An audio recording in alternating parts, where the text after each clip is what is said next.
ഇതുണ്ടായത്. കാനിക്കുളം petrol പമ്പിൽ വെച്ചിട്ടാണ് സംഭവം ഉണ്ടായിരുന്നത്. മാനേജറുടെ മകനാണ് ജീപ്പ് കൊണ്ടുവന്ന് ഇടിച്ചത്. അതിന് മുന്നായി ഇദ്ദേഹം ഉണ്ടോ എന്ന് അന്വേഷിക്കാൻ വേണ്ടി ഇദ്ദേഹത്തിൻ്റെ വീട്ടിൻ്റെ അടുത്തുള്ള നഴ്സറിയിൽ നമ്മൾ പോവുകയുണ്ടായി. അവിടെ വെച്ച് മകനും അച്ഛനും ചേർന്ന് നിൻ്റെ പൈസ ഇല്ല എന്നുള്ള രീതിക്ക് കുറേ തെറിയും പറഞ്ഞ് നമ്മുടെ കൈ തല്ലിയൊടിക്കുകയായിരുന്നു ചെയ്തത്. എയ്ഡഡ് സ്കൂളിൽ അധ്യാപക നിയമനത്തിനായി പണം നൽകി അങ്ങനെ അധ്യാപകൻ പോസ്റ്റ് ആഗ്രഹിച്ചിരുന്ന ഒരാളുടെ അവസ്ഥയാണിത്. പാലക്കാട് കൊല്ലങ്കോട് KSPS എന്ന സ്കൂളിൽ അധ്യാപനത്തിനായി അധ്യാപക പോസ്റ്റിനായി 35 ലക്ഷം രൂപയാണ് ജിഷ്ണു നൽകിയത്. എന്നാൽ പണം തിരികെ ലഭിച്ചില്ല, അതോടൊപ്പം തന്നെ പോസ്റ്റും ലഭിച്ചില്ല. അങ്ങനെ തിരികെ ചോദിച്ച സമയത്താണ് ജിഷ്ണുവിനെ ജീപ്പ് ഇടിപ്പിച്ച് കൊല്ലാൻ ശ്രമിച്ചത്. ജിഷ്ണു നമ്മളോടൊപ്പം ചേരുന്നുണ്ട്. എന്നാണ് ഈ സംഭവം ഉണ്ടായത്? ഈ സംഭവം ഉണ്ടായത് ജൂൺ 10-ാം തീയതി ഏകദേശം ഒരു 12:15 സമയത്ത് വെച്ചാണ് ഇതുണ്ടായത്. കാനിക്കുളം പെട്രോൾ പമ്പിൽ വെച്ചിട്ടാണ് സംഭവം ഉണ്ടായിരുന്നത്. മാനേജറുടെ മകനാണ് ജീപ്പ് കൊണ്ടുവന്ന് ഇടിച്ചത്. അതിന് മുന്നായി ഇദ്ദേഹം ഉണ്ടോ എന്ന് അന്വേഷിക്കാൻ വേണ്ടി ഇദ്ദേഹത്തിൻ്റെ വീട്ടിൻ്റെ അടുത്തുള്ള നഴ്സറിയിൽ നമ്മൾ പോവുകയുണ്ടായി. അവിടെ വെച്ച് മകനും അച്ഛനും ചേർന്ന് നിൻ്റെ പൈസ ഇല്ല എന്നുള്ള രീതിക്ക് കുറേ തെറിയും പറഞ്ഞ് നമ്മുടെ കൈ തല്ലിയൊടിക്കുകയായിരുന്നു ചെയ്തത്. പണം കൊടുക്കുന്ന സമയത്ത് ഈ പോസ്റ്റ് അവിടെ ഉണ്ടോ ഇല്ലെന്നുള്ളതാണ് അന്വേഷണം നടത്തിയിരുന്നത്. പണം കൊടുക്കുന്ന സമയത്ത് ഇദ്ദേഹം പറഞ്ഞത് നമ്മളത് 2 ഭിന്നശേഷി നിയമനം ഇദ്ദേഹം വിട്ടുകൊടുത്തിട്ടുണ്ട് ഗവൺമെൻറ്റിലേക്ക് എന്ന് പറഞ്ഞു.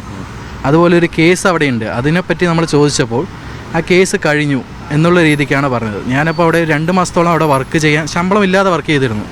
ആ കാലഘട്ടത്തിലാണ് അറിയുന്നത് ഇദ്ദേഹം പറഞ്ഞ 2 ഭിന്നശേഷി നിയമനം വിട്ടുകൊടുത്തിട്ടില്ല. അതുപോലെ കേസ് ഇപ്പോഴും നിലനിൽക്കുന്നുണ്ട്. 8ഓളം അധ്യാപകർ ആ കരിപ്പോട് സ്കൂളിലെ KSBS സ്കൂളിലെ അധ്യാപകർ ഇപ്പോഴും ശമ്പളം വാങ്ങിക്കാതെയാണ് അവിടെ വർക്ക് ചെയ്തുകൊണ്ടിരിക്കുന്നത്. 1 രൂപ പോലും ഡെയിലി വേജസ് അടക്കം അവർക്ക് കിട്ടുന്നില്ല.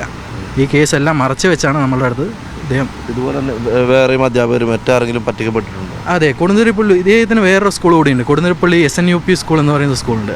അതിലൊരു ടീച്ചർ 2025 പാലക്കാട് നോർത്തിൽ പോലീസ് സ്റ്റേഷനിൽ പരാതി കൊടുത്ത് ഇപ്പോൾ ആ കേസ് ഹൈക്കോടതിയിൽ നടന്നുകൊണ്ടിരിക്കുന്നുണ്ട്. അതിക്രൂരമായ മർദ്ദനം തന്നെയാണ് ഏറ്റവും. അതെ, കാരണം പല മാനേജ്മെൻറ്റും നല്ല മാനേജ്മെൻറ്റും ഉണ്ട്, എന്നാൽ അതിനുപരി ഇതുപോലെ അക്രമം മാത്രം ചെയ്യുന്ന മാനേജ്മെൻറ്റ് മേഖലയും ഉണ്ട്. വലിയ കൊള്ളലാഭമാണ് ഈ മാനേജർ, അതായത് ഇപ്പോൾ നേരത്തെ പറഞ്ഞ KSBS എന്ന് പറയുന്ന സ്കൂളിലെ മാനേജർ അധ്യാപക പോസ്റ്റിനായി ഉദ്യോഗാർത്ഥികളിൽ നിന്ന് വാങ്ങുന്നത് 35 ലക്ഷം രൂപ വെച്ചാണ് വാങ്ങിയത്. ഇതുപോലെ നിരവധി ആളുകൾ പറ്റിക്കപ്പെട്ടു എന്നും പറയുന്നുണ്ട്.